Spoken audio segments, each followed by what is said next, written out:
Shadow of Rome is a game based around the ancient Roman practice of gladiatorial fighting. You take on the roles of Agrippa, a hulking gladiator, and Octavianus, Agrippa's effeminate friend, as you attempt to clear Agrippa's father of guilt for the murder of Julius Caesar. During the course of the game, Agrippa will take part in various gladiatorial matches, while Octavianus sneaks around Rome attempting to solve the mystery of who really killed Caesar. The battles themselves are a clear highlight of the game. They're not only good, gore-filled fun, but the gripping and intense, varied segments, ranging from all-out killing to team battles to capture the flag, really flesh out the battle segments. The weapons are incredibly varied and brutal in both visual and execution, with the main goal being to appease the crowd to gain points and spend them on securing better weapons for future fights. The extreme amount of gore is one of the game's best assets, and it's not afraid to have fun with it either. For example, if you find yourself weaponless, then you can simply just start pummeling enemies with leftover limbs as a last resort. Now when it comes to presentation, the environments are quite basic yet never dull. Roman architecture and grandiose locations are depicted wonderfully, and then the gladiators, big ones, small ones, wearing the latest and highly detailed armor, their limbs ready and fresh to be cut. But the PS2, it's a really good looking game that never buckles under the weight of the on-screen action. Even when it hits peaks of insanity, you'll remain fully immersed in the incredible world Capcom delivered.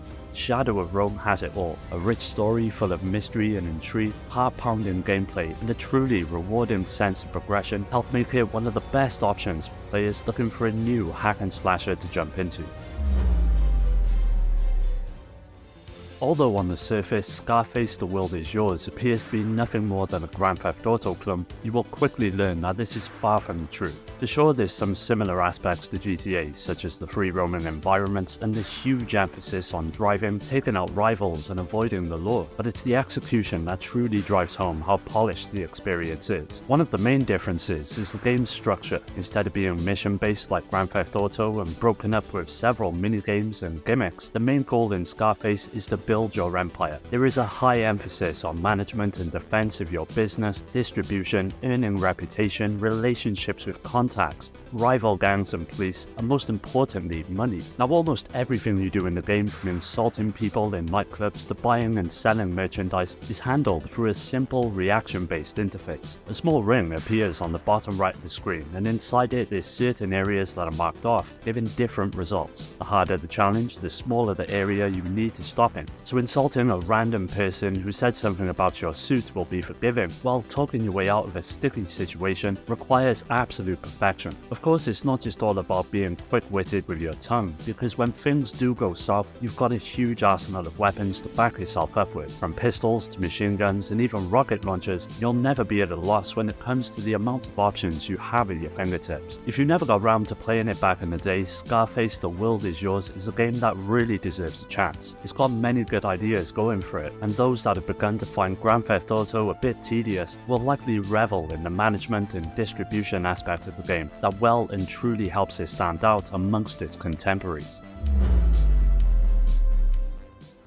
Black takes you into the world of an unsanctioned military. You know, the kind with huge risks and little reward, the kind that's above the law that no one knows about and requires you to do whatever it takes. The game puts you into the shoes of an operative named Sergeant Jack Keller, and it seems that Keller is being detained for some of his prior actions in the game. You wake up in chains whilst being interrogated, and this is where the game events are relayed to what exactly has been done to get him to that point. But what makes Black different from other first-person shooters out there? Well, Criterion apparently wanted to set themselves apart by being the biggest, loudest, and most destructible FPS on the block. Every gun looks and sounds like their real-life counterpart. Everything from the recoil to the muzzle flash is being realistically created, making the simple act of shooting a completely visceral affair. You start out each level with at least one gun, and as you progress you come across a bunch of different weapons. However, you can only carry 2 at any given time, and this adds a little bit of strategy into the mix, forcing you to make decisions on the fly and let go of weapons that might not be the right match for the current situation. Black is one of the best looking first-person first-person shooters for the PlayStation 2. The levels are large and nicely detailed.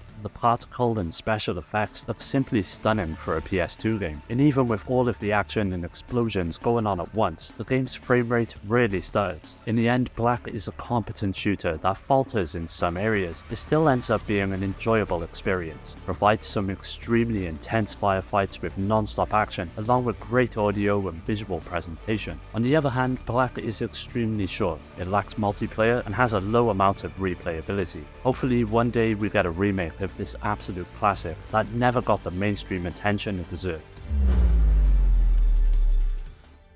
The Warriors takes the gritty and unforgiving setting and story of the classic film and recreates it as an intense beat-em-up that's absolutely brimming with originality and style. The setup is extremely simple, with both hard and regular attacks, as well as a button for dodging and blocking that serves as the basis of the fighting system. It sounds pretty bare bones, but you'll soon realize it's anything but, as you have the ability to chain light and heavy moves together to create combos, as well as a few dashing attacks that help when the action heats up, with often more than 10 enemies on screen at once. After dishing out enough damage as well as receiving it, your rage meter will fill. This enables you to go into rage mode, where you will become more powerful and be able to use your character's unique rage combo. That's not all though, as just as important as your fists are the various weapons that occupy each level. Ranging from glass bottles to sledgehammers and bats, they can be used to devastating effect, but they will break after a set period of time, making them one of the best strategic options when you find yourself outnumbered. With everything mentioned above, consider that you'll be using all of this in a huge environments that are about 80% destructible, and the mission variety in the game never really gets stale to boot, always having you do something fresh. To top all of this off is a pretty robust co-op mode that allows a friend to jump in at the touch of a button, and this soon becomes the best way to play the game, even if you're just looking to beat the living crap out of everything or trying to complete the game strategically and see everything it has to offer. If you're fond of the movie and especially beat 'em ups in general, then The Warriors is without a doubt one of the best games on the PlayStation 2. That's well worth checking out if it passed you by when it first released.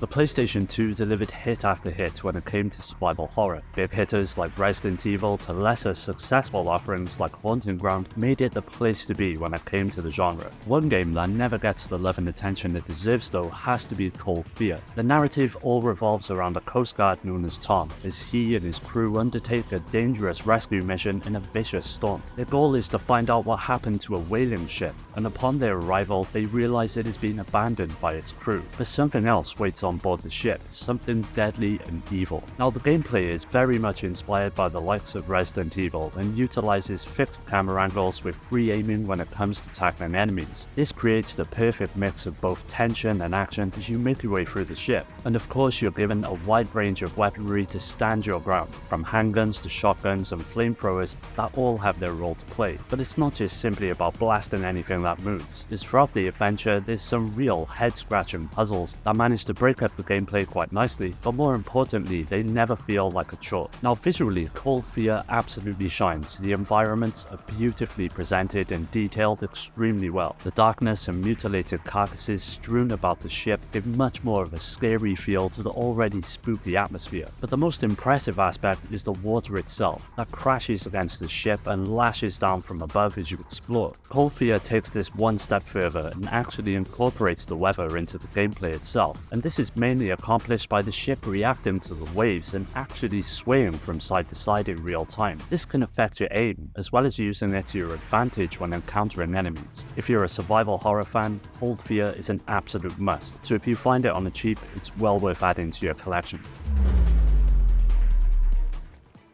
Shin Megami Tensei has always been one of my go-to series when it comes to talking about RPGs, and Nocturne on the PlayStation 2 was one of the most engrossing and almost surreal entries in the franchise as a whole. You play as a human who has survived the apocalyptic end of the world, and you've been forced into becoming a half-demon. Your goal is to reshape the world as you see fit by joining a particular philosophical belief system or abandon it altogether and instead destroy the chance for the world to rebirth. As you progress through the wasteland, the fallen the remains of human civilization, you encounter other survivors who will eventually give you their thoughts on what they believe to be the ideal utopian vision of what the new world should become. And it's here where Nocturne truly shines, with an incredible cast of characters and lovable NPCs that add a real weight to the events that transpire. Now when it comes to combat, it's your typical RPG fare with a turn-based system in place. You, the main character, choose from different Magatama, which change your stats, strengths and weaknesses, and what skills you can inherit. Through the personal selection of skills and stats that you can choose and boost, you can create any type of hero that you like. For example, a magic user, a physical user, or anything in between. There are hundreds of different skills and variations of attacks, along with the ability to fuse your demons to create stronger ones. Presentation-wise, the visuals are extremely stylized, with all character models rendered through an extremely unique take on cel shading, making them infinitely creepier than they could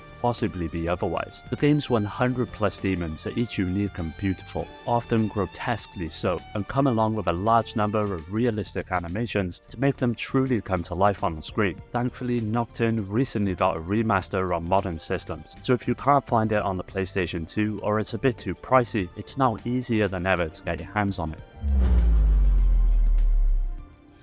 Manhunt is quite possibly one of the most disturbing video games you'll likely ever play. It pushed the boundaries of what was acceptable to gaming audiences and managed to spark a few controversies in the process. Manhunt has one distinguishing feature above all other games like it, and that's how it's uncompromising in creating a visceral, unfriendly and very adult world. The dialogue pulls no punches. You'll hear repeated uses of the F word in convincing context and other rough vocalizations. You'll run down grainy, rain-soaked alleyways in the worst parts of town, and of course there's the violence. The violence here isn't over the top, as it's not meant as a spectacle for delivering comic amounts of blood, but instead it's meant to shock and disturb. Stealth kills come in 3 varieties: a quick end, a violent kill, or a gruesome kill, depending on the amount of time you stand behind an unaware opponent. The first tier of kills is enough to make one wince, whilst the others make these look humane by comparison. Superb sound effects complement these kills, adding much more to that uneasy feeling in the pit of your stomach. It really surprised me how often I had to pause to take a breather. In the harsh, uncompromising world of Manhunt, you're forced to learn lessons quickly and brutally. You will die often,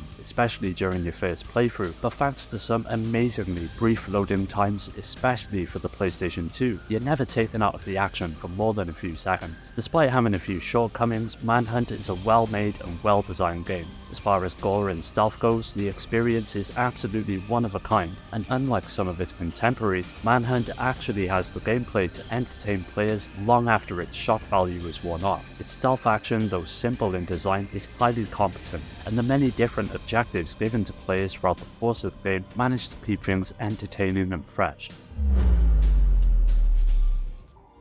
God of War 2 is a prime example of how to take an existing game and improve upon nearly every aspect whilst keeping it true to the original's concept. It once again sees you taking up the role of Kratos as he sets out to conquer Olympus for himself by commanding the Spartan army to invade. Of course, the other gods are having none of it and step in to stop him from achieving his goals, and this is where the player comes in. You'll find yourself traveling the land and slaying enemy after enemy in some of the most intense gameplay you'll find on the system. And this is where the biggest improvements lie. It's the same style as the original, where you're thrown into a 3D action game and can finish enemies off with hilarious quick-time events, but over time you get more weapons, some spells, some fun items and abilities to use, and a lot of points to upgrade your stuff with. On top of this, the puzzles are better, the enemies are harder, the rooms are better designed, and there is far better balance. The controls of the game remain virtually identical to the control scheme of the first. This is a good thing, mind you, as it is a very intuitive setup that makes good use of both analog sticks for movement and the shoulder buttons for extra functions. Kratos responds very quickly to input, and this is vital as the game can get pretty overwhelming. Having such responsive controls gives the player the ability to counter the seemingly overwhelming odds against them with their own lightning-quick reflexes. On the whole, like I mentioned earlier, God of War 2 is a sequel done in the correct way. It doesn't sideline anything that made the original so great, but instead builds upon that that incredible foundation by implementing a ton of new ideas to help expand the gameplay, and ultimately it's all the better for it. If you never got round to it, it's just as enjoyable today as it was back then, and has since seen a HD re-release, so if you see it out and about, it is well worth grabbing.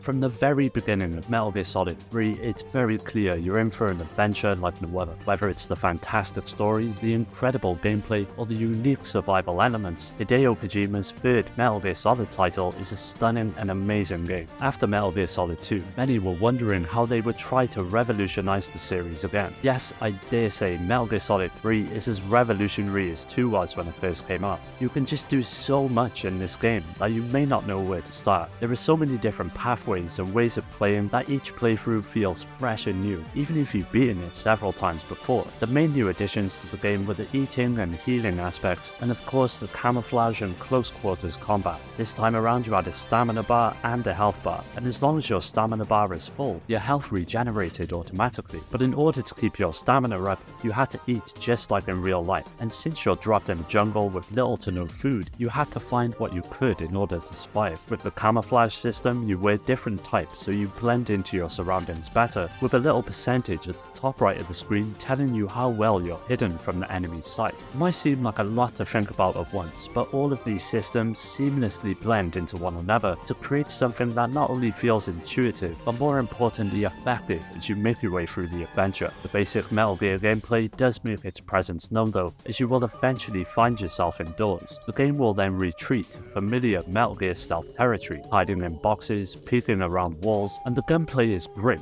should you ever get spotted by the enemy, and there's a wide variety of weapons you can choose from. So if you've never played it on release and have yet to experience it for yourself, it is one game you will not want to skip.